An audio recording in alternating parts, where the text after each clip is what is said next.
Welcome बच्चों। Previous lecture में हम लोगों ने वेक्टर प्रोडक्ट्स पे काम किया। आज उसको वाइंड अप करते हैं वेक्टर प्रोडक्ट को।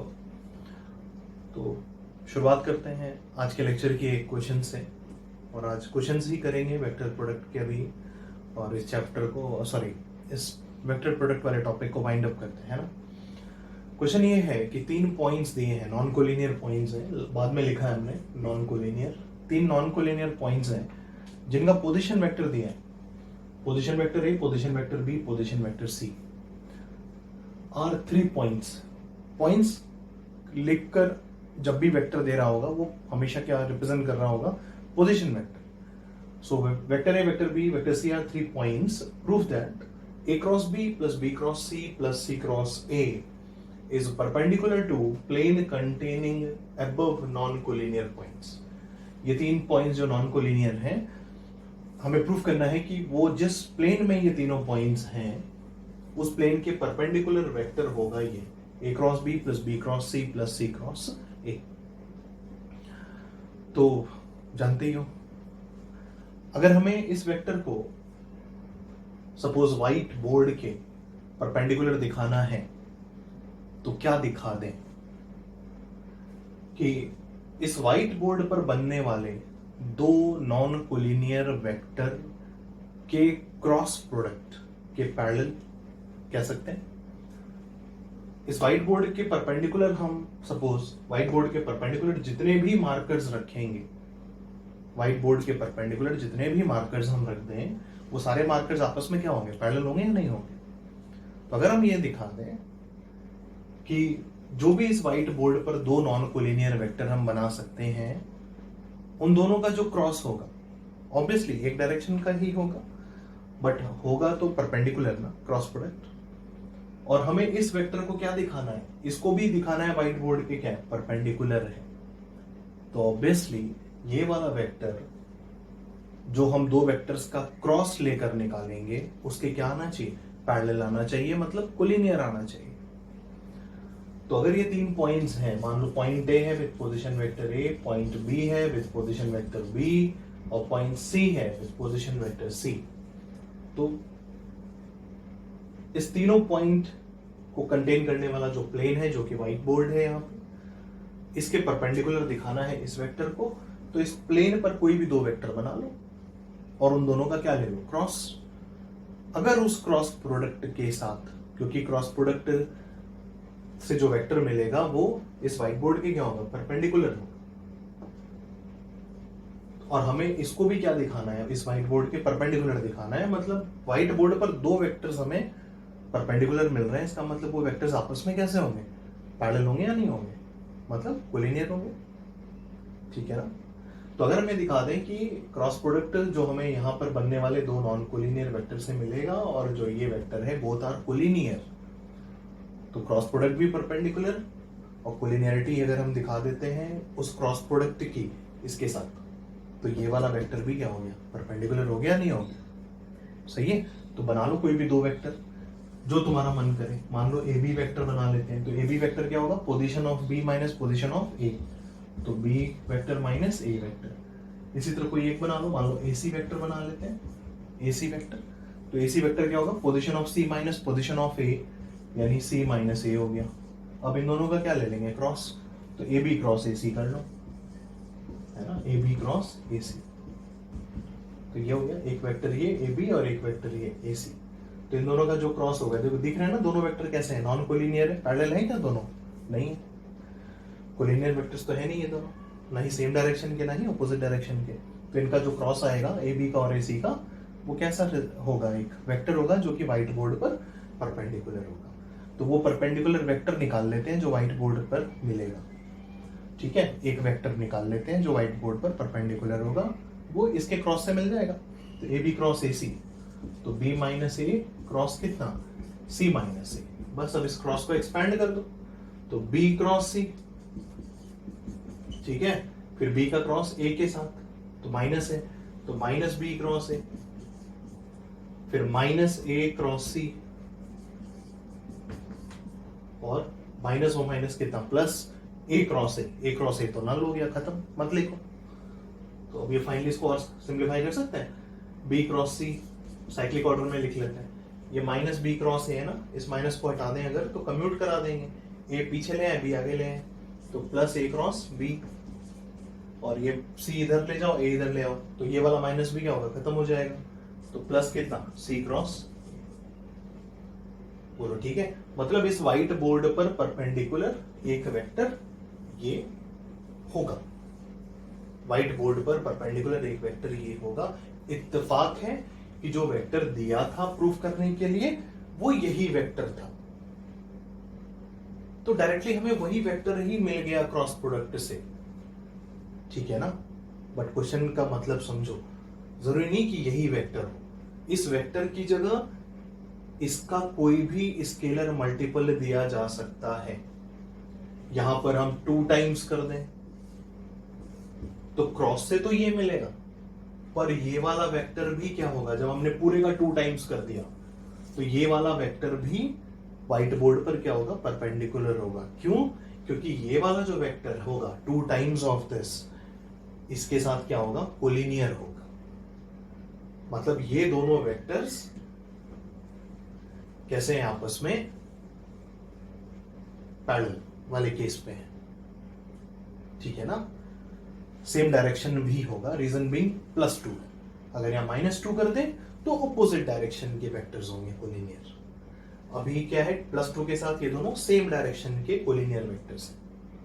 तो अगर एक वेक्टर व्हाइट बोर्ड पर परपेंडिकुलर है तो दूसरा वेक्टर भी व्हाइट बोर्ड पर परपेंडिकुलर होगा। समझ रहे हो ना आप, ये इत्तेफाक था कि जो चीज प्रूफ करने दी थी वो चीज क्रॉस प्रोडक्ट से एग्जैक्टली वही आ गया था, बट इसका कोई भी स्केलर मल्टीपल ऊपर दिया जा सकता है। पर्पस सिर्फ ये है कि हमें कोलिनियरिटी का फायदा उठाना है कि अगर ये वेक्टर परपेंडिकुलर है व्हाइट बोर्ड पर तो इसके साथ जितने भी कोलिनियर वेक्टर्स होंगे वो सारे के सारे व्हाइट बोर्ड पर क्या होंगे, परपेंडिकुलर होंगे। इसलिए यहाँ पे 2 भी हो सकता है, 3 भी हो सकता है, √2 भी हो सकता है, 1000 टाइम्स भी हो सकता है, -√2 भी हो सकता है, -√3 भी हो सकता है। कोई भी यहाँ पर पॉजिटिव या नेगेटिव नंबर लिखा जा सकता है, और तब भी ये ओवरऑल जो वेक्टर बनेगा वो इसके साथ क्या होगा, कोलिनियर होगा, बिकॉज इसमें और इसमें स्केलर मल्टीपल का रिलेशन एग्जिस्ट करता हुआ दिखाई देगा। इसलिए ये वेक्टर और ये वेक्टर कोलिनियर होंगे, इसलिए ये दोनों वेक्टर्स आपस में पैरेलल वाले केस में होंगे, चाहे सेम डायरेक्शन हो चाहे अपोजिट डायरेक्शन हो। इसलिए अगर ये परपेंडिकुलर होगा व्हाइट बोर्ड पर तो ये भी व्हाइट बोर्ड पर परपेंडिकुलर होगा। बोलो सही है, समझ रहे हो बात, बढ़े आगे, कोई दिक्कत नहीं है ना। कोई दिक्कत होगी तो बिल्कुल पूछोगे, तुम्हारी इच्छा करेगा कोई भी 2 वेक्टर बनाना, बस पॉइंट तीनों यूज कर लेना, क्योंकि हमें अगर परपेंडिकुलर वेक्टर किसी प्लेन पर निकालना होगा कभी भी तो हमें प्लेन पर 2 नॉन कोलिनियर वेक्टर चाहिए ही चाहिए, ठीक है। बढ़े आगे, देखो अगला क्वेश्चन देखते हैं बच्चों। ये नेक्स्ट 2 क्वेश्चंस हैं और एक वैरायटी ऑफ क्वेश्चन है ये, मतलब इसकी वर्किंग को ध्यान रखना। डेफिनेटली जब क्वेश्चंस कर रहे होगे वेक्टर्स पे इस टाइप के क्वेश्चन भी तुम्हें मिलेंगे। इस पर हमने दोनों एग्जांपल्स एक ही टाइप का रखा है, 2 एग्जांपल्स कर लेते हैं तो चीजें ध्यान रहेंगी। पहला एग्जांपल करते हैं, 3 वेक्टर्स हैं, vector A, vector B, vector C, जहां पर ना तो ए नल वेक्टर है और ना ही बी और सी इक्वल है। ना तो ए नल वेक्टर है और ना ही बी और सी इक्वल वेक्टर्स हैं, और ये दे रखा है ए क्रॉस बी बराबर है ए क्रॉस सी के। Then proof that B is equal to C plus lambda times A. मतलब अगर ये सारी बातें हैं तो बी, ए और सी में एक ये ऐसा रिलेशन जरूर एग्जिस्ट कर रहा होगा for some lambda belonging to are.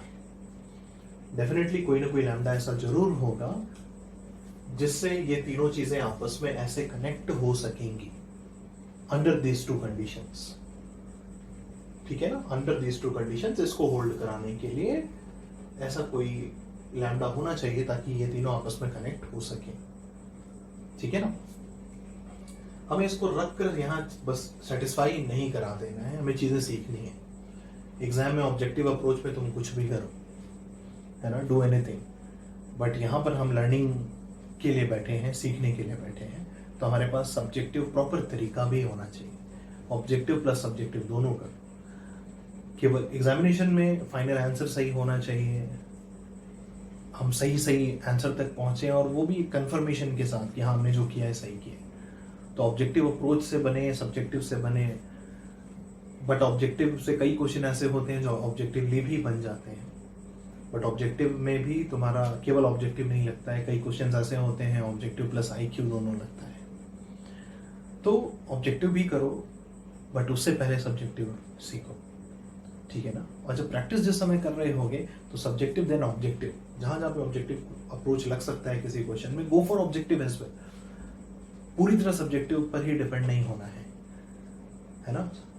First priority subjective, then मतलब जो भी क्वेश्चन कर रहे होंगे सब्जेक्टिव, और फिर बिल्कुल अपने ब्रेन को टीज करो, ब्रेन को ट्विस्ट करो कि क्या इसमें ऑब्जेक्टिव अप्रोच भी लग सकता है या नहीं लग सकता है। हर क्वेश्चन में नहीं भी लगता है, बट जहां पर लगता है वहां पर अप्लाई भी करना आना चाहिए, क्योंकि एग्जाम में हमारी जब तक ऑब्जेक्टिव पेपर है हमारी वर्किंग कोई नहीं देखने जा रहा कि वेदर हमने सब्जेक्टिव से किया है या ऑब्जेक्टिव से किया है।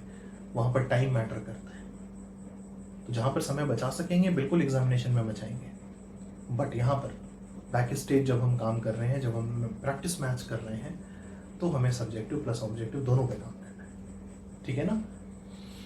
केवल ऑब्जेक्टिव की भी आदत नहीं बनानी है, क्योंकि ऐसे बहुत सारे क्वेश्चंस होंगे जो ऑब्जेक्टिवली केवल नहीं होते, और एग्जाम में अगर वैसे सिचुएशन क्रिएट होगी तो हम वैसे क्वेश्चंस नहीं कर पाएंगे, ठीक है। चलो, ऐसे क्वेश्चंस में देखो करना क्या होता है, सब कुछ LHS में ले आओ, सब कुछ। तो ये पहला वाला क्वेश्चन कर रहे हैं हम लोग, तो A cross B minus A cross C is equal to 0, null vector is equal to null vector. इन दोनों में कुछ कॉमन दिखाई दे रहा है, कॉमन निकालते ही अब देखो चीजें तुम्हें क्लिक कर रही होंगी, इसका रोल समझ में आ जाएगा, ये क्यों दिया हुआ है। कॉमन निकालते ही कितना कॉमन आएगा, देखो A कॉमन है ना, this implies A cross, A के बाद क्रॉस है ना दोनों में, तो A के बाद क्रॉस रहेगा, और फिर क्रॉस के भी बाद B है, तो जो ब्रैकेट लगेगा इधर लगेगा, तो B minus C is equal to कितना, नल। बोलो सही है। अब देखो दो वेक्टर्स, एक वेक्टर A है और एक वेक्टर B माइनस C है, इन दोनों का क्रॉस प्रोडक्ट क्या होना है, नल होना है। दो वेक्टर्स का क्रॉस प्रोडक्ट नल कब कब हो सकता है, या तो पहला वेक्टर खुद नल हो, या दूसरा वेक्टर खुद नल हो, या एंगल उनके बीच का 0 या पाई हो, मतलब वेक्टर्स कोलिनियर हो। वेक्टर A, क्योंकि इस क्रॉस को अगर नल होना है तो या तो वेक्टर A नल हो, वेक्टर A नल है नहीं, मतलब ये वेक्टर तो नल नहीं है, या फिर ये वाला वेक्टर नल हो, B माइनस C नल हो। B minus C vector null कब होगा, यानी वेक्टर B बराबर वेक्टर C हो, वो भी नहीं है, मतलब ये वाला वेक्टर भी नल नहीं है। तो फिर क्रॉस प्रोडक्ट नल होने की वजह क्या है, थीटा इज 0 और पाई, मतलब वेक्टर A और vector B minus C are collinear vectors, चाहे एंगल 0 बना रहा होगा चाहे एंगल पाई बना रहा होगा, तभी ये क्रॉस प्रोडक्ट क्या हुआ है, नल हुआ है। बोलो ठीक है ना, यानी B minus C and vector A both are collinear vectors. और कोलिनियर वेक्टर में क्या होता है, दो वेक्टर अगर कोलिनियर होते हैं, वेक्टर A और वेक्टर B मान लो अगर कोलिनियर होते हैं, तो क्या कहते हो, A बराबर लैम्डा टाइम्स B कहते हो कि नहीं, फॉर सम लैम्डा। वही चीज कहेंगे कि वेक्टर B माइनस C और वेक्टर A दोनों क्या है, कोलिनियर है।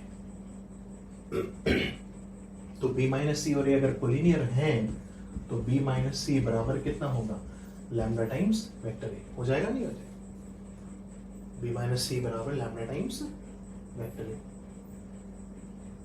Because this vector and this vector both are collinear, तो उनके बीच में एक स्केलर मल्टीपल का रिलेशन एग्जिस्ट करेगा। B माइनस C बराबर सब लैम्डा टाइम्स A जरूर हो रहा होगा, तभी ये क्रॉस प्रोडक्ट नल हुआ, क्योंकि बाकी दोनों केसेस जो इसको नल बनाते वो दोनों हट गए बिकॉज ऑफ दीज टू। तो only condition left is either theta is 0 और पाई, मतलब वेक्टर्स आर कोलिनियर। बस हो गया proof. This implies B is equal to कितना, C plus lambda times A। कोई ना कोई लैम्डा ऐसा जरूर है, ये दोनों कोलिनियर थे, मतलब देयर वाज सम लैम्डा, बस अब इसको इधर भेज दिया, तो ये रिलेशन आ गया, ये वाला B बराबर C प्लस लैम्डा है, v बराबर c plus lambda for some lambda. बोलो सही है ना? ये प्रूफ करना था हमको, ये प्रूफ करना था, ये हमने कर दिया। ये कोई ना कोई लैम्डा ऐसा जरूर है, क्योंकि अगर नहीं होगा लैम्डा, ऐसा एग्जिस्ट नहीं करेगा, तो ये रिलेशन एग्जिस्ट नहीं कर रहा होगा इसका मतलब, और ये रिलेशन एग्जिस्ट नहीं कर रहा होगा मतलब ये b माइनस सी और a कोलिनियर नहीं होंगे, और b माइनस सी और a कोलिनियर नहीं होंगे तो क्रॉस प्रोडक्ट नल नहीं होगा, क्योंकि बाकी पॉसिबिलिटी तो है ही। ठीक है ना? सही है? समझ गए पहला वाला? बिल्कुल इसी तरह कोशिश करो दूसरा वाला, बिल्कुल एग्जैक्टली उसी तरीके से। तुम्हें इसका इंपॉर्टेंस समझ में आ गया होगा ऊपर। अब उसी काम को यहाँ पर बनाने की कोशिश करो। ऊपर b नॉट इक्वल टू सी दिया था, यहाँ पर b not equal to 3c दिया है, तो फैक्टर क्या बनेगा, मतलब वेक्टर्स क्या क्या बनेंगे। एक तो वेक्टर a बनाने की कोशिश करो, और एक वेक्टर जिसको नल नहीं बनाना है। यहां से कौन सा वेक्टर कहलाएगा कि नल नहीं है, 3c को उधर भेज दो, तो क्या बनेगा, वेक्टर b माइनस 3c। ठीक है ना? इस रिलेशन में कोशिश करो जनरेट करने की। 2 लाइन का है, मात्र 2 लाइन का। कर पाओगे? कोशिश करो जल्दी से। बिल्कुल वैसे ही काम करते हैं। ठीक है?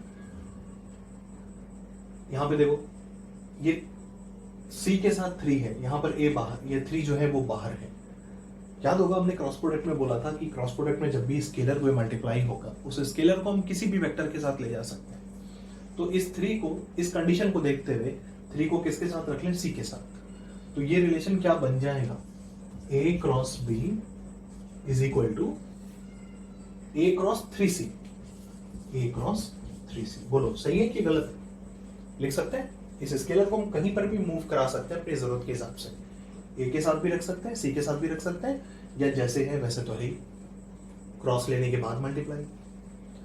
अब देखो, बिल्कुल फिर यही वाला काम करना है, सबको उधर ले जाओ, सबको। तो दिस इंप्लाइज कितना, a cross b minus a cross 3c is equal to null. अब इसके बाद क्या करोगे, a क्रॉस कॉमन, तो a cross b minus 3c is equal to कितना, नल। बोलो ठीक है ना? a cross b minus 3c बराबर नल। इसका मतलब इन दोनों वेक्टर्स का क्रॉस प्रोडक्ट क्या, नल है। क्रॉस प्रोडक्ट नल कब होगा, या तो a नल हो या b माइनस 3c नल हो। a नल है नहीं, दे रखा है। b माइनस 3c का नल होने का मतलब b का 3c के बराबर होना, वो भी नहीं है। इसका मतलब क्या बचा, a और b माइनस 3c क्या है, कोलिनियर है। इसका मतलब b minus 3c is equal to lambda times a। बोलो ठीक है ना? वही काम बिल्कुल जो ऊपर कर रहे थे, ये b माइनस c और a कोलिनियर थे, तो ये लिखा था। यहां पर b माइनस 3c और a कोलिनियर है, तो ये लिखा है। अब यहां से वापस वही सजा लो, देखो ये बन जाए, 3c को इधर भेज दो, तो b बराबर 3c plus lambda times a, b बराबर 3c plus lambda times a। सही है ना? क्योंकि ये दोनों कोलिनियर हैं, तो डेफिनेटली कोई ना कोई लैम्डा जरूर होगा जो इस रिलेशन को सेटिस्फाई कर रहा होगा। इसका मतलब कोई ना कोई लैम्डा जरूर होगा जो इस कंडीशन को सेटिस्फाई कर रहा होगा। और यही तो प्रूव करना है हमको कि this condition holds for some lambda belonging to R। कोई ना कोई लैम्डा जरूर है जो इस रिलेशन को क्या करेगा, सेटिस्फाई। बोलो ठीक है? कोई दिक्कत नहीं ना? बढ़े आगे अगले क्वेश्चन की तरफ। देखो नेक्स्ट क्वेश्चन बच्चों, ये नेक्स्ट क्वेश्चन बहुत सिंपल सा वर्बल क्वेश्चन ही कह सकते हैं इसको। थोड़ा सा दिमाग लगाओ, डायरेक्टली कर पाओगे। A B C 3 non zero vectors हैं, जहां पर B and C are non collinear है। बी और सी नॉन कोलिनियर वेक्टर्स हैं, मतलब ना तो सेम डायरेक्शन में है और ना ही ऑपोजिट डायरेक्शन में है। नॉन कोलिनियर वेक्टर्स हैं, मतलब एंगल इनके बीच का ना तो जीरो है और ना ही पाई है। ये जीरो गिवन है, a dot B cross C is zero. a और b क्रॉस c का डॉट प्रोडक्ट क्या है, जीरो। प्रूफ करना है कि a b c जो तीनों वेक्टर्स हैं दे आर कोप्लेनर। ये तीनों वेक्टर्स एक ही प्लेन में है। थिंकिंग है, बेसिक थिंकिंग पर बेस्ड क्वेश्चन है। गिवन कंडीशंस को ध्यान रखते हुए काम करना है कि गिवन कंडीशंस क्या क्या कह रही हैं। उस कंडीशन को यूज करते हुए तुम्हें पहचानना है कि ये कब होल्ड करेगा। ये कब होल्ड करेगा। एक एक पार्ट पर ध्यान रखोगे, एक एक छोटी छोटी बातों पर ध्यान रखोगे, जितनी गिवन बातें हैं सबका ध्यान रखोगे, और फिर अंडर दोज कंडीशंस देखते जाओगे कि ये रिजल्ट कब ट्रू होगा। तो मैं समझ में आ जाएगा कि हाँ ये तीनों वेक्टर क्या होंगे, कोप्लेनर होंगे, एबीसी कोप्लेनर होंगे। A dot B cross C zero कब होगा, A dot B cross C, एक डॉट प्रोडक्ट ही तो है, किसका किसका, ए का और बी क्रॉस सी का। ये डॉट प्रोडक्ट जीरो कब होगा, हम लिख जरूर रहे हैं क्योंकि हम लोग को समझना समझाना है। जब तुम खुद से सेकंड टाइम खुद से इस क्वेश्चन को कर रहे होगे तुम्हें भी लिखने की जरूरत नहीं पड़ेगी। डॉट प्रोडक्ट जीरो कब होगा, या तो वेक्टर ए नल हो, या फिर दूसरा वाला वेक्टर नल हो, या तो बी क्रॉस सी नल हो, या फिर vector A is perpendicular to B cross C. इस तीन केस में से एटलीस्ट वन केस जो है इस डॉट प्रोडक्ट को क्या बना देगा, जीरो बना देगा। बताइए, तो कंफर्म है इस तीन में से कम एक तो ट्रू हो ही रहा होगा फिलहाल के हिसाब से, केवल इस कंडीशन के बिहाफ पे अगर बात करें तो इन तीन में से कम एक जरूर ट्रू हो रहा होगा। सही है ना, या तो पहला वेक्टर नल हो, या दूसरा वेक्टर नल हो, या दोनों वेक्टर्स आपस में क्या हो, परपेंडिकुलर। चलो ये पॉसिबिलिटी है क्या, वेक्टर ए नल हो सकता है, नहीं, vector A not equal to null vector है, तो ये तो पॉसिबिलिटी खत्म हो गई, ये पॉसिबिलिटी खत्म। क्या बी क्रॉस सी नल हो सकता है। अब यहां पे एक क्रॉस प्रोडक्ट आ गया, किसका किसका, बी का और सी का। क्रॉस प्रोडक्ट कब नल हो सकता है, या तो पहला वेक्टर नल हो जो कि है नहीं, B not equal to null है, या दूसरा वेक्टर नल हो, वो भी नहीं है, सी नॉट इक्वल टू नल है। तो फिर क्रॉस प्रोडक्ट कब नल हो सकता है, when B and C are collinear, मतलब जिनका क्रॉस ले रहे हो वो कोलिनियर वेक्टर्स हो। तीसरी कंडीशन वही बचती, या तो एंगल जीरो हो या पाई हो, मतलब वेक्टर्स कोलिनियर हो। देखो ये दे रखा है, B and C are non collinear, B और सी कोलिनियर भी नहीं है, मतलब न तो वेक्टर बी नल मिला, न ही वेक्टर सी नल मिला, और न ही बी और सी कोलिनियर मिला बिकॉज ऑफ गिवन कंडीशन। मतलब ये क्रॉस प्रोडक्ट जो नल आने की बात हो रही थी, ये पॉसिबिलिटी भी खत्म हो गई। तो ये डॉट प्रोडक्ट के लिए ना तो ये सपोर्टिव है, ना ही ये सपोर्टिव है। मतलब सपोर्टिव फिर तो ये है, वेक्टर ए परपेंडिकुलर हो किस पे, बी क्रॉस सी पे। बोलो, मतलब यही सपोर्टिव है कि वेक्टर ए परपेंडिकुलर हो किस पे, बी क्रॉस सी पे। अब देखो ध्यान से, वेक्टर ए को परपेंडिकुलर होना है बी क्रॉस सी पे, मतलब यही मस्ट कंडीशन है इस डॉट प्रोडक्ट को जीरो बनाने की। अब देखो बी और सी कैसे वेक्टर है, नॉन कोलिनियर है, बी और सी नॉन कोलिनियर है। मान लो इस व्हाइट बोर्ड पर ये वेक्टर बी है और ये वेक्टर सी है, नॉन कोलिनियर है, तो ऑब्वियसली ना तो सेम डायरेक्शन में होंगे, ना ही अपोजिट डायरेक्शन में होंगे, मतलब ना तो एंगल जीरो होगा, ना ही पाई होगा। तो कुछ ऐसा ही अरेंजमेंट होगा, वो चाहे जो भी एंगल बने, एक्यूट बने, राइट बने, ऑब्ट्यूज बने, कुछ भी बने, होगा ऐसा ही अरेंजमेंट। तो बी क्रॉस सी, चूंकि बी और सी हमने किस पे रख दिया, दो वेक्टर तो हमेशा एक प्लेन में होता ही होता है, two vectors are always in a plane. तो बी और सी हमने किस पे ले लिया, मान लो व्हाइट बोर्ड पे ले लिया, तो बी क्रॉस सी की जो भी डायरेक्शन होगी वो राइट हैंडेड सिस्टम से देख लेंगे, बट हमें जरूरत नहीं। बट ये तो कंफर्म है कि व्हाइट बोर्ड के क्या होगा, परपेंडिकुलर होगा। तो चलो मान लो डायरेक्शन पे ध्यान नहीं दें, खाली मार्कर की बात करेंगे, मार्कर जो है व्हाइट बोर्ड पर परपेंडिकुलर। तो बी क्रॉस सी या तो इसी मार्कर के अलॉन्ग बाहर आ रहा होगा, चाहे अंदर जा रहा होगा, वो राइट हैंडेड सिस्टम से देखने की बात है, but we are not required, ठीक है, इसलिए हम देख नहीं रहे। बट जो भी होगा मार्कर के अलॉन्ग है बी क्रॉस सी। बोलो ठीक है। As per this condition vector A को क्या होना है, बी क्रॉस सी पे परपेंडिकुलर होना है। वेक्टर ए को परपेंडिकुलर होना है किस पे, बी क्रॉस सी। और बी क्रॉस सी किसके अलॉन्ग है, मार्कर के अलॉन्ग है। तो वेक्टर ए मार्कर पे क्या होगा, परपेंडिकुलर होगा। तो वेक्टर ए को मार्कर पे परपेंडिकुलर होना है, तो वेक्टर ए कुछ ऐसा इस टाइप का, इस फिंगर के अलॉन्ग देख, ये होगा, चाहे ये होगा, चाहे ये होगा, है ना, चाहे ये होगा, कुछ भी हो सकता है। दूसरा मार्कर देखते हैं ना, वेक्टर ये होगा, चाहे ये होगा, चाहे ये होगा, चाहे ये होगा, समझ रहे हो बात।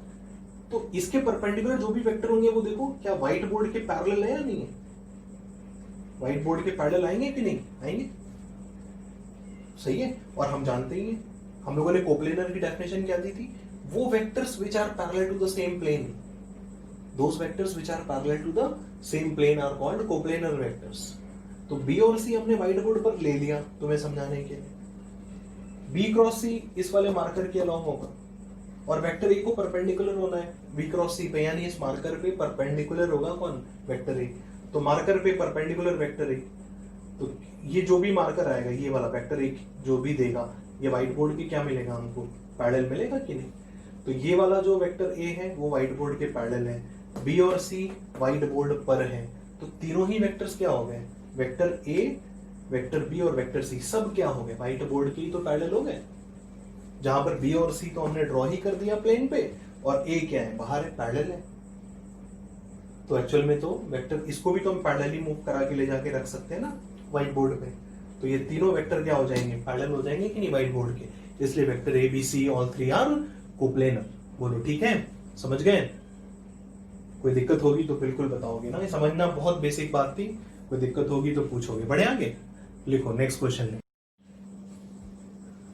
अच्छा ये नेक्स्ट क्वेश्चन है, तीन वेक्टर्स दिए हैं, vector A, vector B, vector C, such that तीनों का सम नल वेक्टर है। हमें ये प्रूफ करना है ना, ए क्रॉस बी बराबर बी क्रॉस सी बराबर सी क्रॉस ए। ये प्रूफ दैट है, ये गिवन है। एक्चुअली इसमें यहाँ पर हम लोग वेक्टर प्रोडक्ट में इस क्वेश्चन को लेकर एक नई चीज सीखना चाह रहे हैं, जिसका फुल फ्लेज एप्लीकेशन हम लोग आगे टॉपिक पे करेंगे वेक्टर में ही, जब हम लोग scalar triple product, vector triple product और वेक्टोरियल इक्वेशंस को सॉल्व करने वाली बातचीत करेंगे उस समय, वहां पर इसका फुल फ्लेज एप्लीकेशन होगा। अभी यहाँ पर बस क्रॉस प्रोडक्ट का एक एप्लीकेशन कह लो, वो चीज हम यहाँ पर झलक देख रहे हैं, सीखना चाह रहे हैं, शुरू कर रहे हैं सीखना। एक क्वेश्चन यहाँ पे करेंगे बस, और फिर बाकी की इस टाइप की वर्किंग हम लोग आगे करेंगे। इस क्वेश्चन को देखकर तुम्हारे मन में दूसरे थॉट्स आएंगे बिल्कुल, कि ए प्लस बी प्लस सी का सम, तीन वेक्टर्स का सम नल कब होता है। तुम ट्रायंगल की साइड्स वगैरह से रिलेट करने का सोचोगे।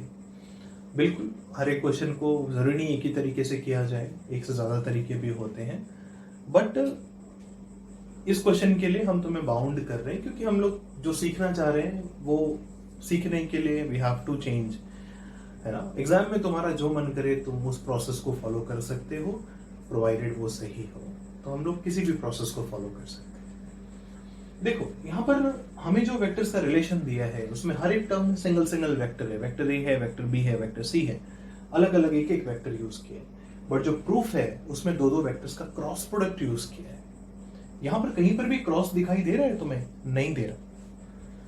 ऐसे क्वेश्चन में जहां पर दिख नहीं रहा हमको, बट हमें क्रॉस जनरेट करना है या डॉट जनरेट करना है, आगे देखेंगे हम लोग। जब हमने बोला ना अभी आगे इस टाइप का और वर्किंग करेंगे, तो वहां पर हमें रिलेशन कुछ और दिया होगा, डॉट प्रोडक्ट कहीं दिख भी नहीं रहा होगा, बट हमें डॉट प्रोडक्ट चाहिए होगा।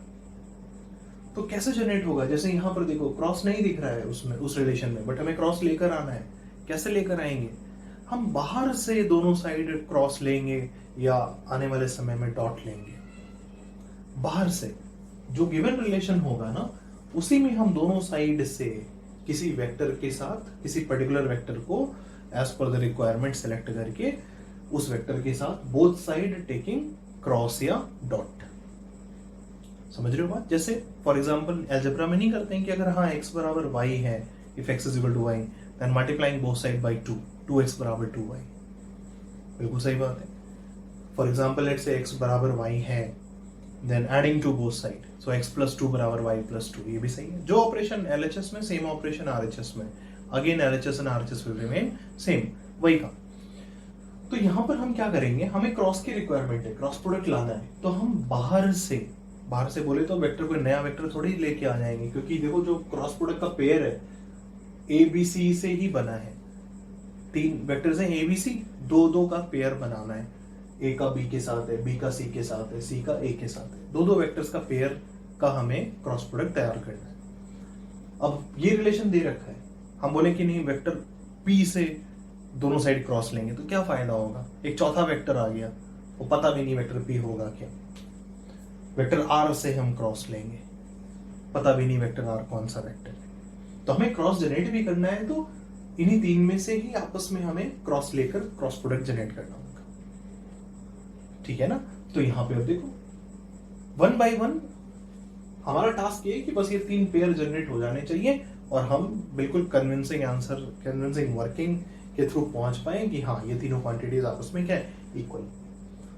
तो अब यहाँ पे देखो, जैसे तुम्हारा मन करे कि नहीं हम पहले ए क्रॉस बी पे फोकस कर रहे हैं, ए क्रॉस बी, यहाँ पर ए दे रखा है, तो इस ए के साथ हमें इस ए के बाद चाहिए होगा क्रॉस बी, है ना। जैसे ये दे रखा है, देखो ए प्लस बी प्लस सी बराबर नल दे रखा है, हमें ए क्रॉस बी मान लो तैयार करना है, ए क्रॉस बी को लेकर आना है। हम चाहते हैं कि हाँ ये वाला ए हम यूज करेंगे इस ए क्रॉस बी के लिए, तो इस ए के बाद होना चाहिए ना क्रॉस बी, तब ये ए क्रॉस बी बनेगा ये वाला। तो इस ए के बाद में क्रॉस बी रखना होगा, तो हम क्या करेंगे, पूरे एलएचएस के बाद में क्रॉस बी रखेंगे। क्रॉस प्रोडक्ट में ध्यान रखना है, ऑर्डर मैटर करता है, मनमानी नहीं चलेगी। अगर किसी वेक्टर को तुम क्रॉस प्रोडक्ट लेने के लिए एलएचएस में बाद में रख रहे हो तो आरएचएस में भी बाद में रखोगे। अगर पहले रखते हैं उस बाहरी वेक्टर को जिससे हम क्रॉस लेना चाह रहे हैं एलएचएस और आरएचएस दोनों का, अगर हम उसको एलएचएस में पहले रखते हैं तो आरएचएस में भी पहले रखेंगे, because order matters in cross product. सही बात है। डॉट प्रोडक्ट में तुम्हारी मनमानी चल जाएगी। तुम मान लो वेक्टर आर के साथ एलएचएस में डॉट ले रहे हो और हमने इतना A plus B plus C dot R लिख दिया और यहाँ पर आर डॉट नल लिख दिया। यहाँ पे आर को बाद में रखा, यहाँ पे आर को पहले रखा, चल जाएगा क्योंकि डॉट प्रोडक्ट है। डॉट प्रोडक्ट में ऑर्डर मायने नहीं रखता, क्रॉस प्रोडक्ट में ऑर्डर मायने रखता है। ठीक है, समझ रहे हो ना बात। अब देखो, हमें ए क्रॉस बी लाना था, फोकस था, हम चाह रहे थे इस ए को यूज करें ए क्रॉस बी बनाने के लिए, तो इस ए के बाद क्रॉस बी रखना होगा। ठीक है, तो खाली इसके साथ तो क्रॉस लेंगे नहीं, फिर तो हमें पूरे एलएचएस का क्रॉस लेना होगा। तो हम पूरे एलएचएस में ऐसे लिख देंगे ए plus B plus C cross B. पूरे एलएचएस के बाद में रखा ना क्रॉस बी, तो पूरे आरएचएस के भी बाद में रखोगे क्रॉस बी। बोलो ठीक है।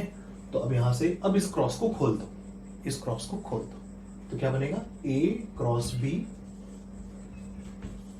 प्लस बी क्रॉस बी तो नल हो जाएगा, और फिर plus C cross B, plus C cross B is equal to null का बी के साथ क्रॉस कितना होगा, नल होगा ना।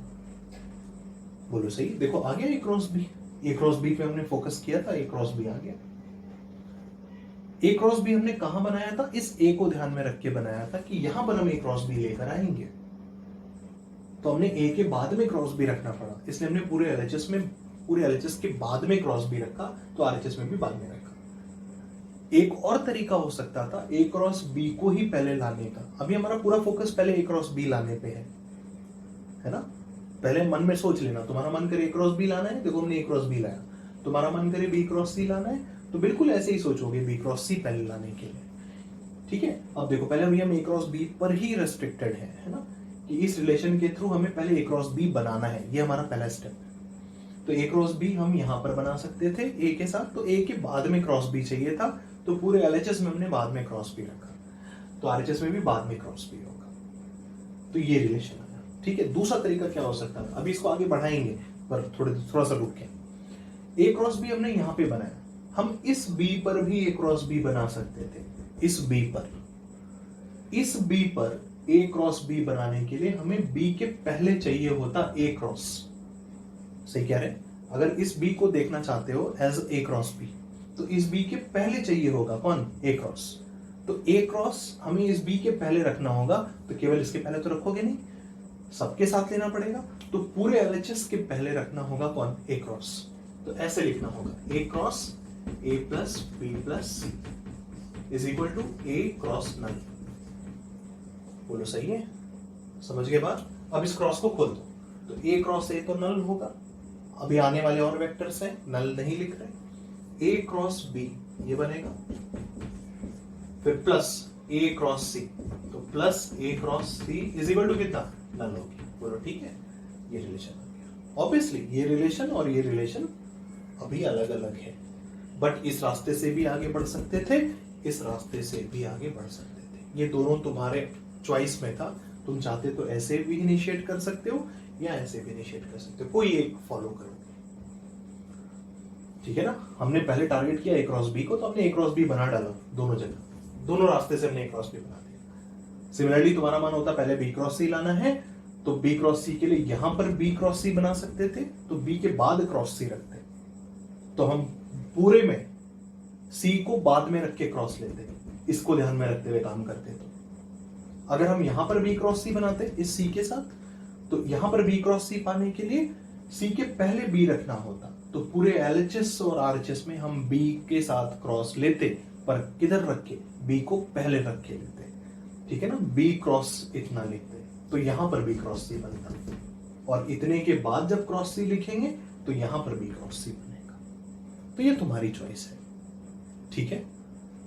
इतनी बातें समझे। फिर से एक बार छोटा सा समरी देते हैं। ये दिया हमने, एक पकड़ ला, एक हमने टर्म देख लिया, ए क्रॉस बी, उसको फोकस कर रहे हैं हमने यहां पर, मान लो अब हम एक पर्टिकुलर अप्रोच लेके चल रहे हैं, इसको भूल जा रहे हैं, इससे काम कर रहे हैं। तो हमने यहां पर ए के साथ बी क्रॉस लिया ताकि ए क्रॉस बी जनरेट हो जाए, क्योंकि हमारा पहला टारगेट है कुछ तो जनरेट हो तीन में से, तो ए क्रॉस बी पे फोकस किया, ए क्रॉस बी बनाया। तो यहां पर क्रॉस बी बाद में चाहिए, तो एलएचएस आरएचएस दोनों में क्रॉस बी बाद में, ये देखो, तो ये रिलेशन आया। अब थोड़ा सा चेंजेस कर दो, तो ए क्रॉस बी तो चाहिए ही था, आ गया, सी क्रॉस बी नहीं चाहिए, कितना चाहिए, बी क्रॉस सी चाहिए। इस प्लस सी क्रॉस बी को क्या लिख सकते हैं, ऑर्डर चेंज कर दो, बी को इधर ले जाओ, सी को इधर ले आओ, तो minus of B cross C बन जाएगा ये वाला term, minus B cross C इधर भेज दो, प्लस बी क्रॉस सी, तो is equal to B cross C. इतना देखो प्रूफ हो गया, ए क्रॉस बी बराबर बी क्रॉस सी होगा, देखो ये वाला पार्ट प्रूफ हो गया, बोलो सही है ना। अब क्या बचा, देखो ए क्रॉस बी आ गया, बी क्रॉस सी आ गया, क्या नहीं आया है, सी क्रॉस ए अभी भी बाकी है, सी और ए का पेयर अभी जनरेट नहीं हुआ है। तो अब वापस हमें यहां जाना पड़ेगा और सी और ए का पेयर बनाना पड़ेगा, समझ रहे हो बात। अब इसमें वापस आओ, दो टर्म आ गए इसके थ्रू, हमें ए और बी का पेयर आ गया, बी और सी का पेयर आ गया, तो ये दोनों इक्वल प्रूफ हो गया। बट अभी सी क्रॉस ए से कनेक्ट नहीं हुआ है, क्योंकि अभी सी क्रॉस ए जनरेट नहीं हुआ। तो अब सी क्रॉस ए बनाने की तैयारी करो। तो जहां पे सी है वहां पर भी हम सी क्रॉस ए बना सकते हैं, या जहां पर ए है वहां पर भी हम सी क्रॉस ए बना सकते हैं।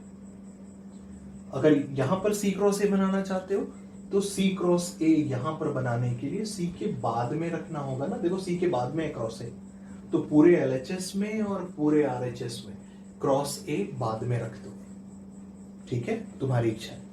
अगर यहां पर सी क्रॉस ए बनाना चाहते हो तो ये ए है, ये वाला टर्म, तो इसके पहले चाहिए होगा कौन, सी क्रॉस। तो सी क्रॉस पूरे एलएचएस और पूरे आरएचएस के पहले रख देंगे।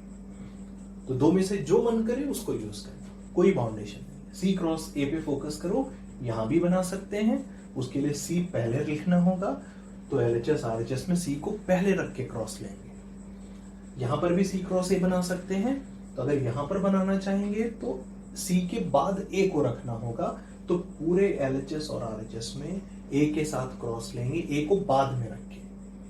बताओ क्या किया जाए, चलो सी क्रॉस ए है, हम पहले रख के क्रॉस ले लेते हैं। सी क्रॉस ए चाहिए ना, इस ए को फोकस करते हुए यहां पर सी क्रॉस ए बनाते हैं, तो पूरे के पहले रख देंगे, तो C cross A plus B plus C, C को पहले रख दिया हमने एलएचएस के, तो आरएचएस में भी सी को पहले रखेंगे, तो सी क्रॉस नल,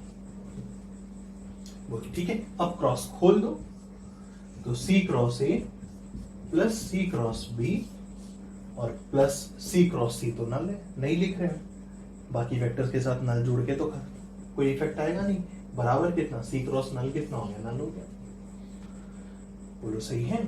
अब देखो ये सी क्रॉस बी है, ये सी क्रॉस ए तो आ गया, सी क्रॉस ए की वैल्यू कैलकुलेट करते हैं हम लोग, सी क्रॉस ए बराबर इस प्लस सी क्रॉस बी को, क्योंकि बी और सी का पेयर जो है वो बी क्रॉस सी के फॉर्म में है, और यहां पर सी क्रॉस बी है, तो पहले इसको बी क्रॉस सी बना लिया जाए। तो प्लस सी क्रॉस बी को क्या लिख सकते हैं, प्लस को माइनस कर दो, ऑर्डर चेंज कर दो, तो minus of B cross C बनेगा ये, है ना। तो C cross A minus B cross C बराबर नल, और माइनस बी क्रॉस सी को इधर भेज दो, तो सी क्रॉस ए बराबर बी क्रॉस सी, बोलो सही है, समझ गए। अब देखो ये रिलेशन और ये रिलेशन देखो, कंपेयर करो, यहां से आया ए क्रॉस बी बराबर बी क्रॉस सी, और यहां से मिला सी क्रॉस ए बराबर B cross C. A cross B cross C बराबर है, C cross A B cross C भी बराबर है, यानी A cross B is equal to B cross C is equal to C cross A. मतलब ये तीनों क्वांटिटी आपस में क्या है, बराबर है। बोलो ठीक है, समझ गए बात। तो अपने प्रूफ दैट को ध्यान रखना है, किसी एक टर्म को पहले लाने की कोशिश करो। जैसे हमने यहाँ पर ए क्रॉस बी को पहले लाने की कोशिश की, तुम चाहते तो पहले बी क्रॉस सी को लेके आते, तुम चाहते तो पहले सी क्रॉस ए को लेके आते, वो तुम्हारी इच्छा। फिर उसके बाद हुआ कि जैसे हमने ए क्रॉस बी को पहले टारगेट किया, तो ए क्रॉस बी अब यहाँ पे फिर से दो तरीके से आ सकता था, इस ए के साथ बाद में क्रॉस बी रख के, या इस बी के साथ पहले ए क्रॉस रख के। तो जैसी डिमांड होगी, अगर इस ए के साथ बी को बाद में क्रॉस में रखना है तो पूरे एलएचएस आरएचएस में बी को बाद में क्रॉस में रखना है। अगर इसके साथ ए को पहले रखना चाहते हैं क्रॉस में, तो पूरे एलएचएस आरएचएस में ए को पहले रखेंगे क्रॉस में। ठीक है ना। तो बस अब ये यहाँ की वर्किंग हो गई, उससे पहले हमें ये वाला रिलेशन मिला। तो दो टर्म दिख गए थे, एक बी का पेयर और बी सी का पेयर। सी और ए अभी भी मिसिंग था, मतलब अब फोकस किस पे करना है, ए और सी का पेयर बनाने पे। तो चाहे ए के साथ सी का क्रॉस रखें, तो सी क्रॉस ए बनाना हमने यहाँ से चाहा, तो हमने ए के पहले रखा सी को, तभी सी क्रॉस ए बनेगा। तो हमने देखो सी को पहले रखते हुए एलएचएस में और आरएचएस में क्रॉस लिया। ठीक है ना। ये बात अलग है कि यहाँ पर नल है, तो हम इस साइड में पहले रख दें चाहे बाद में रख दें, result will be null vector ही। पर हर बार ये नल नहीं होगा ना। यहाँ पे मान लो वेक्टर डी होता, तब तो हम यहाँ पे सी को पहले रखे हैं, तो यहाँ पे अगर हम सी को पहले नहीं रखेंगे, बाद में रख देंगे, तो सी क्रॉस डी और D cross C will be different. यहाँ पे नल था, इसलिए काम गलत तरीके से भी सही आंसर आ जाएगा। बोलो सही है, कर पाए या क्वेश्चन, समझ रहे हो ना। तो बाकी इस टाइप के और जो क्वेश्चंस हैं हम लोग आने वाले और वेक्टर में जब धीरे धीरे और अभी आगे बढ़ रहे होंगे तो फिर से मुलाकात होगी, और ज्यादा वर्किंग कर रहे होंगे इस टाइप की।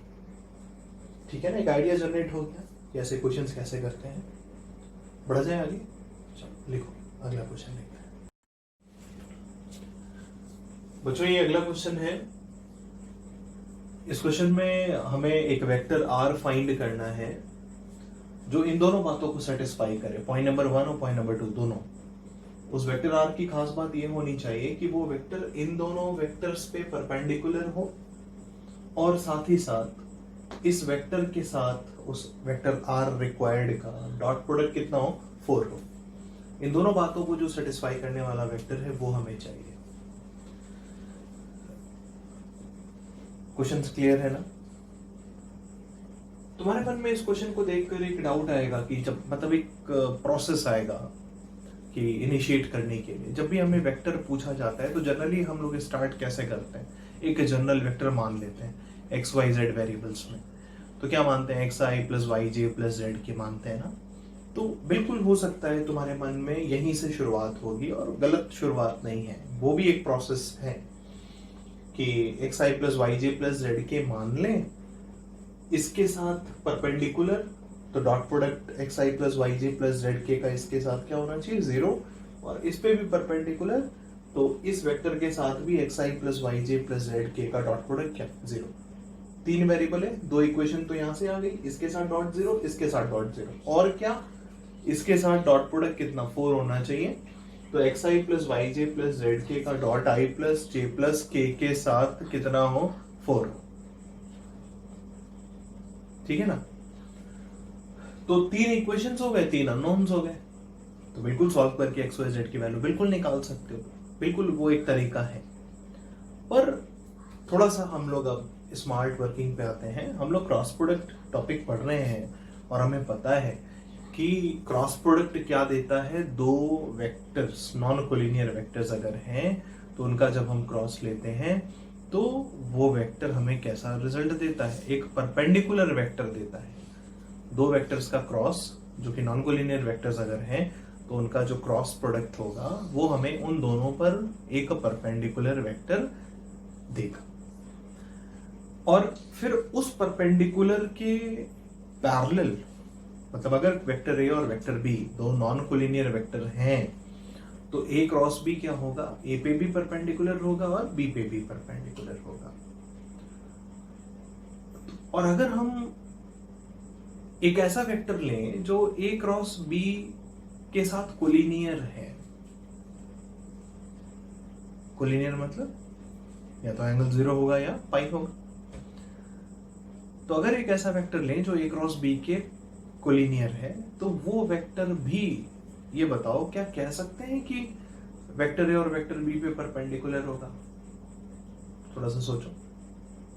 देखो, मान लो इस व्हाइट बोर्ड पर हम दो नॉन कोलिनियर वेक्टर लें, वेक्टर a और वेक्टर b। तो जो a क्रॉस b होगा, व्हाइट बोर्ड पर वेक्टर a और वेक्टर b ले रहे हैं, ठीक है, नॉन कोलिनियर, तो a क्रॉस b क्या होगा? इस व्हाइट बोर्ड पर परपेंडिकुलर होगा या नहीं होगा? a क्रॉस b बिल्कुल होगा, क्योंकि क्रॉस प्रोडक्ट इंडिविजुअल वेक्टर्स पे भी परपेंडिकुलर होता है और जिस प्लेन में वो इंडिविजुअल वेक्टर्स दोनों होते हैं उन पर भी परपेंडिकुलर होता है। तो a क्रॉस b इस व्हाइट बोर्ड पर क्या होगा? परपेंडिकुलर होगा। और अगर हम उस a क्रॉस b, मान लो ये a क्रॉस b है और इसी a क्रॉस b के पैरेलल हम कोई वेक्टर लेते हैं, ठीक है ना, ये a क्रॉस b है और इसके पैरेलल हम कोई वेक्टर लेते हैं, तो बताओ क्या ये वाला वेक्टर जो है, जो कि a क्रॉस b के क्या है? पैरेलल, ये a क्रॉस b है, ये वाला वेक्टर a क्रॉस b के पैरेलल है, तो क्या ये वाला वेक्टर भी व्हाइट बोर्ड पर परपेंडिकुलर नहीं होगा? बिल्कुल होगा। मतलब अगर कोई वेक्टर एक प्लेन पर परपेंडिकुलर है तो उस वेक्टर के पैरेलल वेक्टर्स भी, या और अच्छा वर्ड बोले तो कोलिनियर वेक्टर भी, उस वेक्टर के कोलिनियर वेक्टर्स भी उस प्लेन पर क्या होंगे? परपेंडिकुलर होंगे। अगर कोई वेक्टर किसी प्लेन पर परपेंडिकुलर है तो उस वेक्टर के कोलिनियर जितने भी वेक्टर्स होंगे वो सारे के सारे वेक्टर्स उस प्लेन पे भी क्या होंगे? वो सारे के सारे वेक्टर्स भी उस प्लेन पर क्या होंगे? परपेंडिकुलर होंगे। ठीक है, तो अब देखो, एक्चुअली यही कॉन्सेप्ट हमें यहां पर यूज करना है इस क्वेश्चन में। अगर हम सेकेंड मेथड से जाते हैं जो हम इस क्वेश्चन के लिए प्रेफर कर रहे हैं, क्योंकि XYZ से तो कर ही लोगे, बट बिना वेरिएबल की हेल्प लिए, कम से कम वेरिएबल की हेल्प लिए इस क्वेश्चन को कैसे कर सकते हैं इसको देखते हैं। तो मान लो जो वेरिएबल्स हमने लिए, सॉरी जो वेक्टर हमें चाहिए, वो वेक्टर हमें करना क्या है? ऑब्वियसली इन दोनों पे परपेंडिकुलर चाहिए, तो डेफिनेटली वो जो भी रिक्वायर्ड वेक्टर होगा इन दोनों के क्रॉस के कोलिनियर होगा या नहीं होगा? अभी हमने बात की, क्योंकि जो भी वेक्टर हमें चाहिए होगा वो इस पे और इस पे दोनों पे परपेंडिकुलर होना है, और इन दोनों का जो क्रॉस होगा वो तो इन दोनों पे परपेंडिकुलर होगा ही होगा। तो रिक्वायर्ड वेक्टर इन दोनों के क्रॉस के क्या होना चाहिए? कोलिनियर होना चाहिए। ठीक है, तो सबसे पहला काम, तो रिक्वायर्ड इन दोनों को पहले क्या निकालना है? क्रॉस निकालना है सबसे पहले। तो ये i cap, j cap, k cap हुआ 3 2 2 3 2 2 और कितना? 18 माइनस 22 माइनस 5, 18 माइनस 22 और माइनस 5, सिंप्लीफाई करते हैं, minus 10 minus 44, minus of minus 44 is plus 44, 44 minus 10 कितना? 34 आई। सही है। अब j की बारी आई, j माइनस j लगेगा, j first row second column, minus 15 minus 36, minus 15 minus 36 कितना? Minus 51, minus 51। सही। और फिर plus K, plus K first row third column, minus 66 और माइनस 36, 66 और 36 कितना? 102, तो माइनस 102 आएगा। बोलो ठीक है ना। अब इसको थोड़ा सा सही से लिख लिया जाए, 34i प्लस 51j और माइनस 102k। बोलो सही है ना। तो ये वेक्टर हुआ इन दोनों का क्रॉस, मतलब ये वाला जो वेक्टर आया ये इस पर और इस पर दोनों पर क्या है? परपेंडिकुलर है।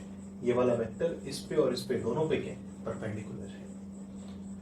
और हमें वेक्टर r भी ऐसा ही एक वेक्टर चाहिए जो इस पर और इस पर दोनों पर क्या हो? परपेंडिकुलर। तो अब ये तो कंफर्म है कि जो भी वेक्टर r होगा इसके साथ क्या होगा? कोलिनियर होगा। जो भी वेक्टर r होगा इसके साथ कोलिनियर होगा। मानते हो बात? ठीक है ना? तो जब इसके साथ कोलिनियर होगा, अब कोलिनियर है तो दो वेक्टर्स कोलिनियर में मैथमेटिकली रिलेशन क्या फॉलो करते हैं? लैम्डा टाइम्स एक स्केलर मल्टीपल टाइम्स। तो वेक्टर आर इस वेक्टर का कुछ स्केलर मल्टीपल होना चाहिए। वेक्टर आर जो होगा इस वेक्टर का कोई स्केलर मल्टीपल होगा। वो स्केलर पॉजिटिव भी हो सकता है और नेगेटिव भी हो सकता है। ठीक है ना? तो वेक्टर आर क्या होगा, बस हमें वो स्केलर नहीं पता, बट ये कंफर्म है कि इसका स्केलर मल्टीपल होगा, क्योंकि ये वो वेक्टर है जो इन दोनों पर परपेंडिकुलर है, और हमें वेक्टर आर भी वही चाहिए जो इन दोनों पे परपेंडिकुलर हो। इसलिए वेक्टर आर इसके साथ क्या होगा? डेफिनेटली कोलिनियर होगा। और कोलिनियर होने का मतलब स्केलर मल्टीपल टाइम्स अदर। तो सम लैम्डा टाइम्स इतना होगा। अब देखो इसमें कुछ कॉमन मिल रहा है, तो चाहो तो कॉमन निकाल लो। लैम्डा टाइम्स तो लिखना ही है, चलो अच्छा ऐसे ही रहने देते हैं। तो 34i plus 51j minus 102k। बोलो ठीक है? वेक्टर आर बराबर सम लैम्डा टाइम्स ये वाला वेक्टर होगा। ठीक है, ये वाला काम तो कंफर्म हो गया। अब हमें इस कंडीशन के थ्रू लैम्डा भी मिल जाएगा कि वेक्टर आर ऐसा वेक्टर होगा जिसका dot I plus J plus के साथ कितना आना चाहिए? 4 आना चाहिए। तो बस वेक्टर आर तो ये है ही। ठीक है ना? अब इसका डॉट ले लो इसके साथ। ठीक है, तो इस वेक्टर का डॉट, इसका आई कंपोनेंट कितना आएगा? 34 लैम्डा, और इधर आई कंपोनेंट कितना है? सॉरी, इधर आई का कंपोनेंट कितना है? 1 है। तो आई और आई का प्रोडक्ट कितना होगा? 34 लैम्डा और 1, यानी 34 लैम्डा, है ना? फिर जे का देखो 51 लैम्डा और इधर कितना? 1, तो प्लस 51 लैम्डा। के का कितना? माइनस 102 लैम्डा, और यहाँ कितना? 1, तो minus 102 lambda is equal to कितना? 4। बोलो ठीक है? यहाँ से सिंप्लीफाई करते हैं, कितना हो गया देखो तो? 85 लैम्डा हो गया ना यहाँ से। 34 और 51 कितना हो गया? 85 हो गया। 85 माइनस 102, 85 माइनस 102 कितना हो गया? माइनस 17 हो गया। Minus 17 lambda is equal to 4। It means lambda कितना आ गया? This implies lambda is equal to minus 4/17, minus 4/17 ये आ गया। लैम्डा की वैल्यू आ गई माइनस 4/17। बस अब माइनस 4/17 यहाँ ले जाके रख दो यहाँ पे। तो this implies vector R is equal to minus 4/17 और इंटू ये सब कितना है? 34i plus 51j minus 102k। बोलो ठीक है ना? जल्दी से सिंप्लीफाई कर लो। बहुत अच्छा, ऊपर से देखो 17 कॉमन भी आ जाएगा। ठीक है ना? ऊपर से 17 कॉमन आ जाएगा, इसको थोड़ा सिंप्लीफाई कर लो। तो यहाँ पे आंसर लिख लो, कितना आएगा? 17 ऊपर से यहाँ से कॉमन आके ऊपर बनेगा 2i और माइनस 4, यानी माइनस 8i। फिर यहाँ से 3j और माइनस 4, यानी माइनस 12j, और यहाँ से माइनस 6 और माइनस 4 कितना? Plus 24k। तो प्लस 24k ये हुआ फाइनली वेक्टर आर का result. Minus 8i minus 12j plus 24k।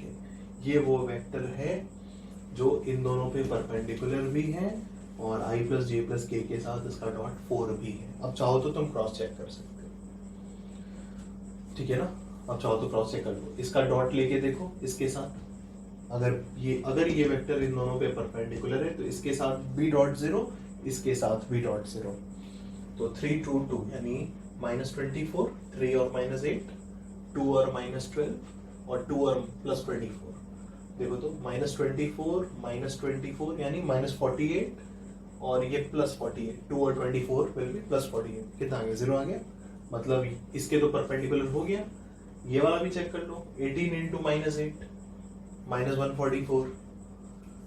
फिर ये वाला और ये वाला सब करके देखोगे तो फिर क्या होगा? फिर कट पिट जाएगा और कितना आ जाएगा? 0 आ जाएगा। ठीक है? और i प्लस जे प्लस के साथ डॉट देख लो इसका। i प्लस जे प्लस के साथ इसका डॉट, तो i का डॉट माइनस 8, जे का डॉट माइनस 12 यानी माइनस 20 हो गया अब तक, और के का डॉट 24।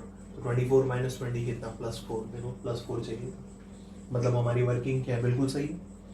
अब एग्जाम में क्या हो, मान लो अगर ये ऑब्जेक्टिव क्वेश्चन है कि एक ऐसा वेक्टर बताओ जो ये दोनों बातें सेटिस्फाई कर रहा हो, 4 ऑप्शंस, ठीक है ना, 4 ऑप्शंस दे दिया, तो एक एक ऑप्शन पिक करो और जैसे हमने तुम्हें इस आंसर को चेक करके दिखाया, बिल्कुल सेम वर्किंग फॉलो करके जल्दी से पा जाओगे, इतना काम नहीं करना पड़ेगा।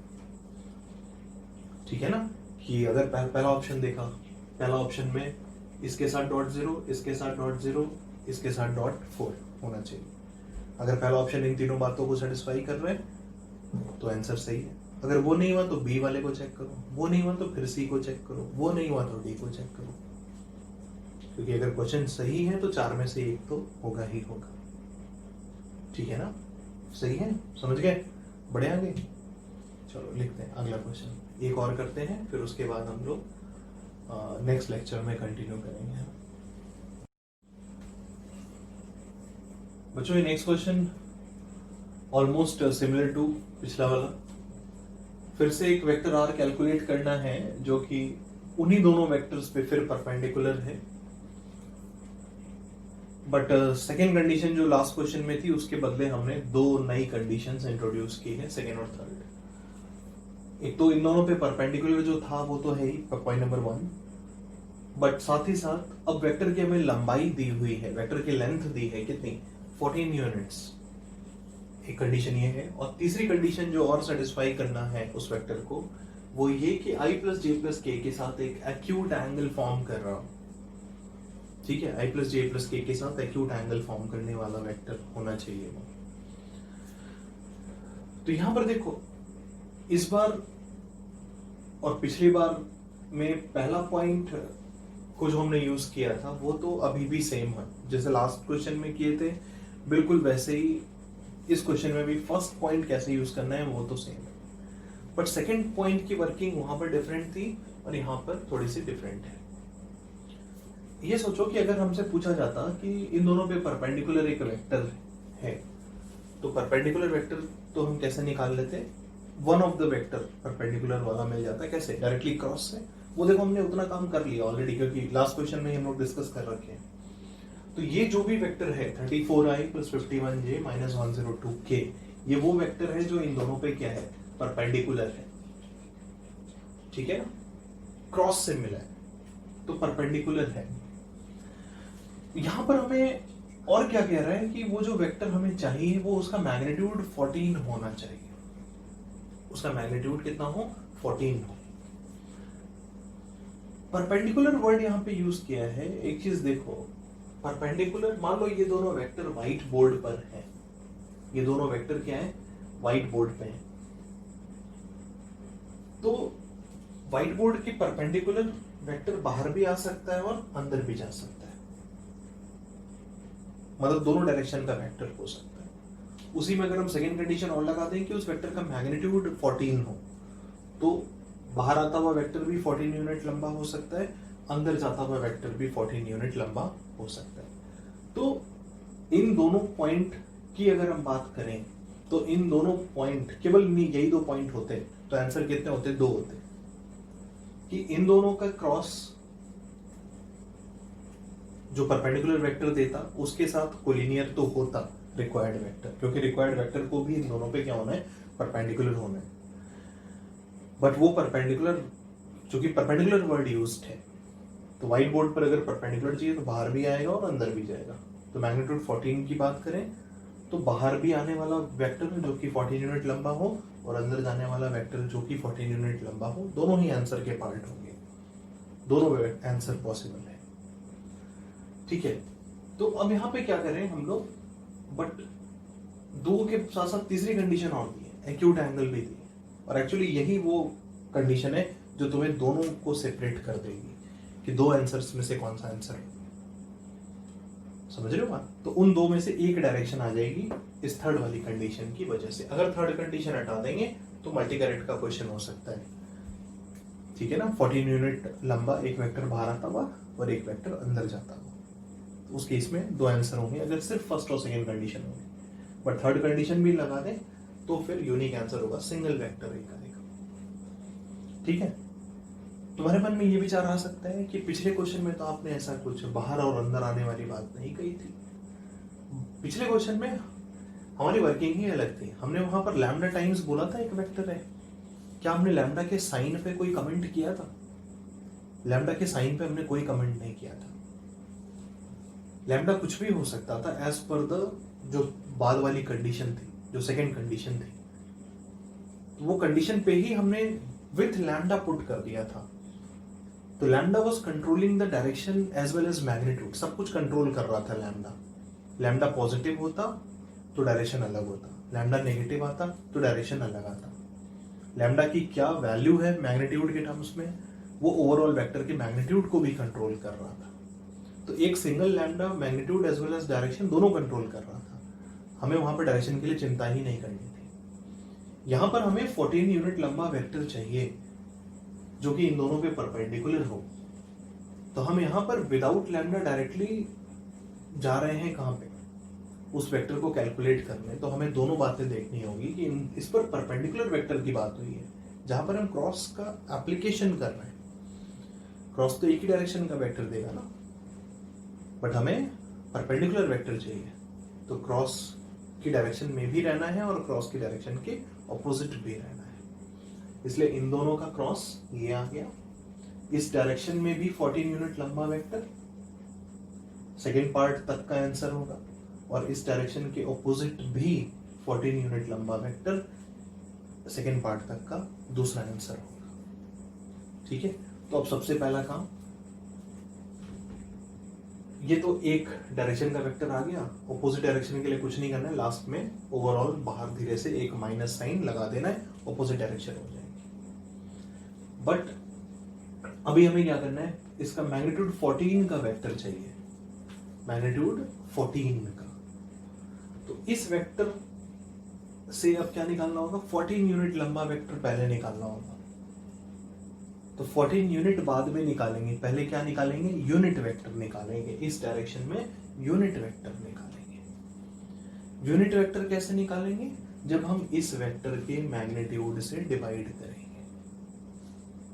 याद आ रहा है, एक दो लेक्चर पहले हमने कुछ बात कही थी। हमने बोला था, हम इस मैथमेटिकली भी हमने कुछ बातचीत कही थी कैलकुलेशन पॉइंट ऑफ व्यू से, और कहा था अभी तुम्हें इसका इंपॉर्टेंस समझ में नहीं आएगा क्योंकि वहां पर कैलकुलेशन सिंपल था। अब सोचो इसका मैग्नीट्यूड निकालने में परेशान हो जाओगे कि नहीं होगे?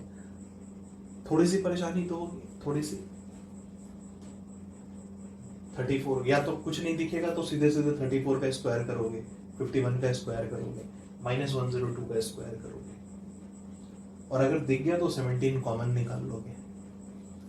तो 17 कॉमन है, चलो ये दिख गया तो बहुत अच्छी बात है, थोड़ा सा काम आसान हो गया तुम्हारे लिए। 2i + 3j - 6k, ठीक है। हमने एक बात कही थी कि जब भी हमें किसी भी वेक्टर के अलोंग यूनिट वेक्टर निकालना है, तो ये जो 17 यहाँ पर कॉमन निकल के आया है, इसको ढोने की जरूरत नहीं है, क्योंकि अगर तुम 17 यहाँ पे रख कर इस वेक्टर का मैग्नीट्यूड निकालोगे तो रूट के बाहर 17 आएगा ही आएगा। वो 17 और ये 17 दोनों कट जाएगा। तो फालतू में ऊपर लिखे नीचे लिखे फिर काटें, उससे बढ़िया है पहले इसको भूल जाओ, क्योंकि हमें इस डायरेक्शन का यूनिट वेक्टर चाहिए। 17 का रूल क्या है, लंबाई को 17 टाइम्स करना, लेंथ को 17 टाइम्स करना, इस 17 का रूल है। तो हम क्यों 17 टाइम्स लंबी लेंथ का वेक्टर लें, हम उसी डायरेक्शन का छोटा वेक्टर ले लेते हैं। हमने ये ले लिया, 2i + 3j - 6k ले लिया। इस पर हम यूनिट वेक्टर कैलकुलेट कर लेते हैं। तो इस पर यूनिट वेक्टर पाने के लिए 17 भूल गए, अब इसका मैग्नीट्यूड कितना होगा, 4, 2 का स्क्वायर, 9, 3 का स्क्वायर, 4, 9, 13, और इधर कितना, -6 का स्क्वायर, 36। 13 और 36 कितना हो गया, 49। 49 का रूट कितना, 7। बोलो सही है। तो ये हो गया इन दोनों पर परपेंडिकुलर एक डायरेक्शन का यूनिट वेक्टर, वन डायरेक्शन का यूनिट वेक्टर, जो कि इस पे और इस पे दोनों पे क्या है, परपेंडिकुलर है। इसकी लंबाई कितनी है, 1 यूनिट। हमें कितनी लंबाई का चाहिए, 14 यूनिट्स का। तो इस पूरे को क्या करते हैं, 14 से मल्टीप्लाई, तो मल्टीप्लाइड बाय 14 क्या होगा, 7 से 14 कट के 2 आएगा, तो क्या आएगा 2, फिर 2 बचेगा, फिर ब्रैकेट खोल दो, तो 4i plus 6j minus 12k। बोलो 4i plus 6j minus 12k होगा। ये क्या हुआ, यहां तक क्या मिला, ये वो वेक्टर है जो इन दोनों पर परपेंडिकुलर है और इसकी लंबाई कितनी है 14 यूनिट्स है, पर ये वेक्टर एक पर्टिकुलर डायरेक्शन का है। ठीक है ना, यहाँ डायरेक्शन की तो अभी यहां तक तो कोई बात ही नहीं हुई। यहां तो बोला था इन दोनों पे परपेंडिकुलर वेक्टर बताओ, एक तरह से व्हाइट बोर्ड पर परपेंडिकुलर वेक्टर बताओ जिसकी लंबाई कितनी है 14 यूनिट्स है। तो व्हाइट बोर्ड पर परपेंडिकुलर वेक्टर्स दो डायरेक्शन में होंगे, बाहर आता हुआ और अंदर जाता हुआ, जिसकी लंबाई 14 यूनिट्स हो। तो एक डायरेक्शन ये है, तो दूसरा इसका जस्ट ऑपोजिट। वो कैसे मिलेगा, जब हम माइनस से मल्टीप्लाई करेंगे। तो या तो अगर सेकेंड पार्ट तक आंसर होता, सिर्फ दो ही पार्ट होते, तो either this is the answer और minus 4i minus 6j plus 12k, this is the answer. या तो ये आंसर है या फिर ये आंसर है। पर क्वेश्चन क्या कह रहे हैं, इन दोनों के साथ साथ तीसरी कंडीशन भी अप्लाई है कि इन तीनों में से वो वेक्टर चाहिए जो इसके साथ एक्यूट एंगल बना रहा हो। तो दो वेक्टर्स के बीच का जब एंगल एक्यूट होता है तो डॉट प्रोडक्ट क्या होता है, पॉजिटिव होता है। अब देखो i प्लस जे प्लस के साथ किसका डॉट पॉजिटिव है, इसका या इसका। इसमें डॉट आएगा 4 प्लस 6 माइनस 12 यानी -2। इसमें डॉट आएगा -4 माइनस 6 प्लस 12 यानी +2। तो ये आंसर नहीं है, ये आंसर है। इसमें डॉट प्रोडक्ट पॉजिटिव, इसलिए after third condition finally single answer ये होगा। ठीक है, अगर सिर्फ सेकंड कंडीशन तक होता तो ये भी पॉसिबिलिटी थी, ये भी थी। अगर इस एक्यूट की जगह ऑब्ट्यूज कर दें तो फिर ये पॉसिबिलिटी है, ये आंसर है, और फिर ये आंसर नहीं है। ठीक है ना, अगर ऑब्ट्यूज एंगल बोलता तो ये आंसर होता, क्योंकि उसमें डॉट प्रोडक्ट नेगेटिव देखते हैं, तो ये आंसर होता, ये आंसर नहीं होता। एक्यूट है तो ये आंसर है, ये आंसर नहीं। बोलो ठीक है ना, समझ गए, समझ में आई बात। कोई दिक्कत होगी तो बताओगे, बाकी की बातें फिर हम लोग नेक्स्ट लेक्चर में कंटिन्यू करते हैं। ठीक है, नेक्स्ट लेक्चर में हम लोग न्यू टॉपिक ऑफ वेक्टर में आगे बढ़ रहे होंगे। ठीक है, इसलिए अभी उसको शुरू नहीं कर रहे क्योंकि बहुत थोड़ी सी ही बात हो पाएगी और नहीं चाहते कि डिसकंटिन्यूटी है उस टॉपिक में बीच में। कम से कम बेसिक वाला पार्ट हम लोग कवर करें, तो उसको हम लोग नेक्स्ट लेक्चर में कंटिन्यू करें।